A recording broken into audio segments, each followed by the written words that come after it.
Mitos y refutaciones en la educación. Primer mito. El hombre, en términos generales, se educa desde que nace hasta que muere. Nadie se escandaliza actualmente cuando se afirma que la educación empieza en el momento del nacimiento.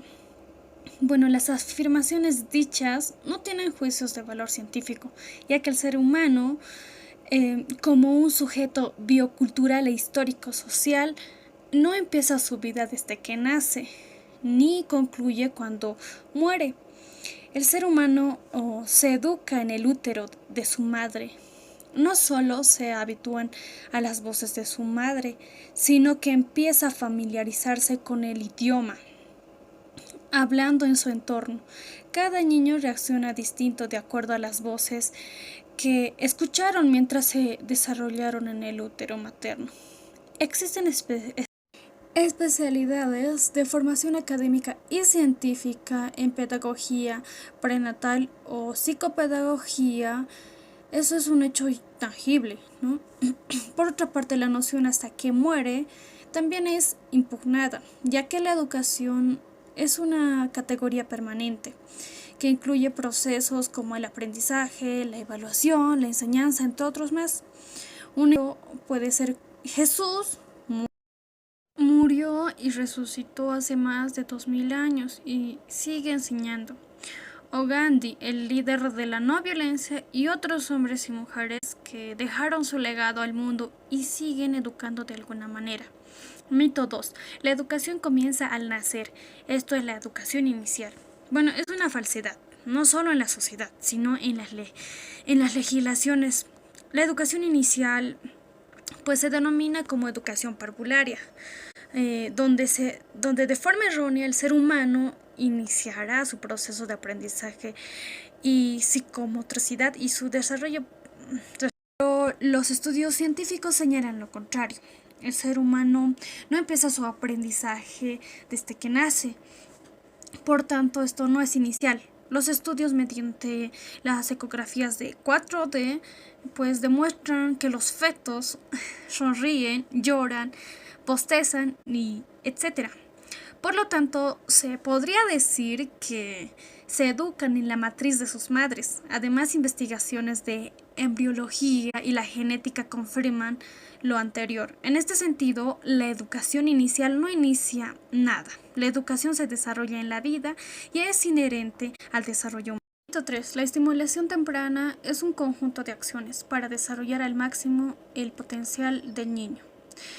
Cuando hablamos de estimulación temprana, podemos definir que esta como un conjunto de acciones que potencializan al máximo las habilidades físicas, mentales y psicosociales del niño mediante la estimulación respectiva, continua y sistematizada.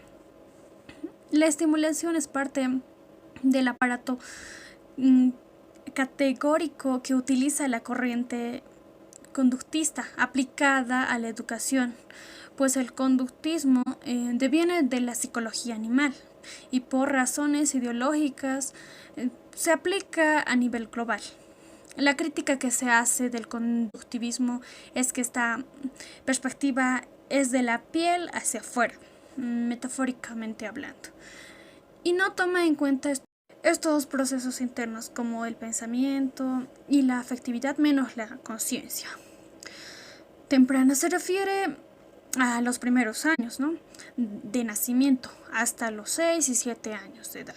Las organizaciones internacionales señalan que los primeros años de vida del ser humano son cruciales para el desarrollo del futuro, pero la estimulación temprana no es correcta. Si se relaciona con los avances de la ciencia, bueno, el concepto de estimulación es muy reduccionista. Como explicamos, está relacionada con el conductivismo. Y en segundo lugar, la madre y el padre de familia no pueden limitarse a ser estimulados. Los padres de familia son los primeros educadores del bebé, antes de nacer y obviamente después de nacer. Mito 4. La calidad de la educación es muy importante, como los programas de guardería. La conceptualización y concepto de guardería es la cosificación del sujeto. educativo que deviene de la concepción positivista y conductista. La guardería es un lugar donde se guardan objetos, y el niño y la niña, a nivel universal, son sujetos con derechos humanos. Son consagrados en los derechos del niño y los derechos humanos. En el campo de la pedagogía y las ciencias, lo correcto sería referirse como centros infantiles de educación con una concepción integral de la educación y del desarrollo humano. La calidad de los programas de la educación requiere la calidad y conceptos que traduzcan de forma íntegra la realidad y forjen el respeto de la condición humana. La deserción escolar es el abandono voluntario de la escuela o de un programa de enseñanza antes de su culminación. El concepto de deserción escolar no refleja la realidad. Por tanto, al ser un fenómeno objetivo e involuntario, corresponde conceptualizarlo como exclusión escolar, ya que el concepto de deserción hace referencia a la jerga militar, que denota abandono, renuncia voluntaria, además de tildarse como un acto de cobardía. Y el niño y la niña no son cobardes para abandonar la escuela, son otros factores externos e internos que inciden en la problemática socioeducativa que dan cuenta de ello. 6. Las oscilaciones de peso y volumen del cerebro reflejan el grado de desarrollo mental. Bueno, los prejuicios sobre el peso del cerebro y la inteligencia exceden. En pleno siglo XXI todavía se cree que el peso de la masa encefálica determina la inteligencia. Estas ideas no tienen respaldo científico. Es más, fueron refutadas por los diversos estudios de la neurociencia. Sin embargo, estos criterios obedecen a teorías y doctrinas racistas. Veamos algunos datos. El cerebro de Albert Einstein pesaba 1.230 gramos, según M. Priebes. El cerebro más pesado de todos los conocidos hasta ahora pesaba 2.850 gramos y pertenecía a una persona con discapacidad. Por eso no se puede trazar paralelos directos entre el peso del cerebro y el talento. Se puede ser inteligente con un cerebro pequeño y se puede ser idiota con un cerebro grande. Mito 7. El indígena no es educable. Bueno, el mito que el indígena no es educable parece absurdo en este tiempo moderno y postcapitalista, pero los datos racistas no se terminaron.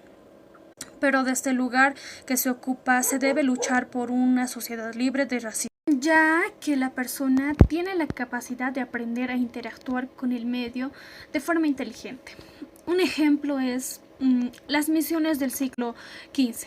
Aprendían lentamente el idioma de Chibcha a fin de enseñar el evangelio en la lengua aborigen. Los indígenas aprendieron muy fácilmente el castellano sin ayuda de escuelas. Hacia 1598 los indígenas estaban utilizando el nuevo idioma en los mercados. Los jesuitas comprobaron que las gentes los comprendían cuando hablaban el castellano. Mito 8.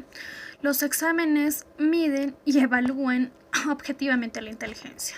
Bueno, los exámenes existen desde hace muchos años y se han utilizado como un mecanismo de medición, pues estas plantean para dar una nota específica, cual indica si aprobó o reprobó. Sin embargo, como bien indica el texto, han existido casos donde genios han reprobado exámenes de admisión, lo cual nos da a entender que los exámenes no son prueba sustancial de la inteligencia. Es decir, que si una persona obtiene el máximo puntaje en un examen no significa que sea el más inteligente.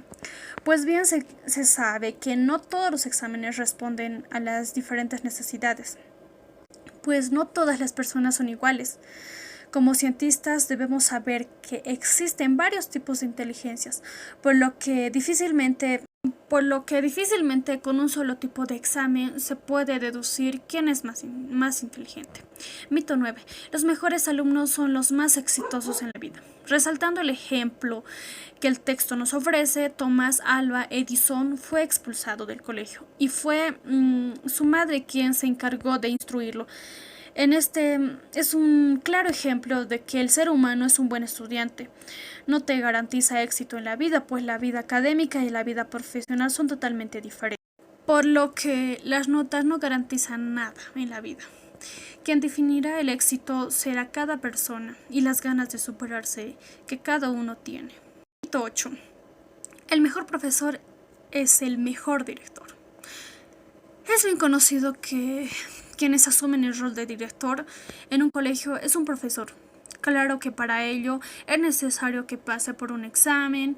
Sin embargo, algo que debemos reconocer es que el ser profesor y director son dos roles totalmente diferentes, pues cada uno exige habilidades diferentes. Si bien el profesor o director implica que la persona tenga la habilidad de sociabilizar con las personas, cada una se enfrenta a diferentes retos, pues no es lo mismo manejar un curso que manejar todo un colegio.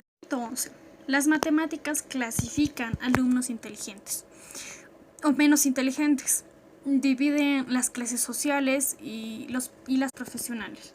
Las mujeres no sirven para las matemáticas. Pero se equivocan, porque tanto niños, jóvenes y mujeres y hombres son capaces de lograr cosas. Discriminaban y discriminan sin saber todos. Somos buenos para lograr algo. Hoy en día hay mujeres exitosas como ingenieras, doctoras, investigadoras, etc. Las matemáticas están hechas para pensar. Todo lo hacemos. A veces es difícil comprender, pero no imposible. Todos somos capaces de hacer todo. Se hicieron didácticas de aprendizaje para niños que tuvieron bajo rendimiento de matemáticas. Esto fue muy beneficioso. Eso debería realizarse en todo establecimiento educativo.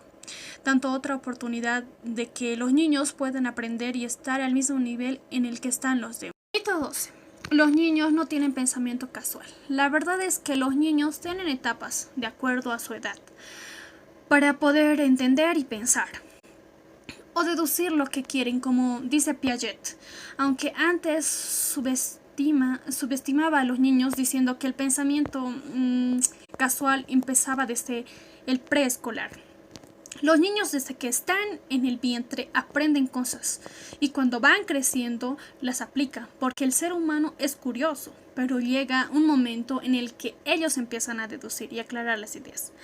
Mito 13. El fracaso escolar es responsabilidad exclusiva de los malos alumnos. Aquí Avanzi afirma que todo alumno desea el éxito y no lo consigue.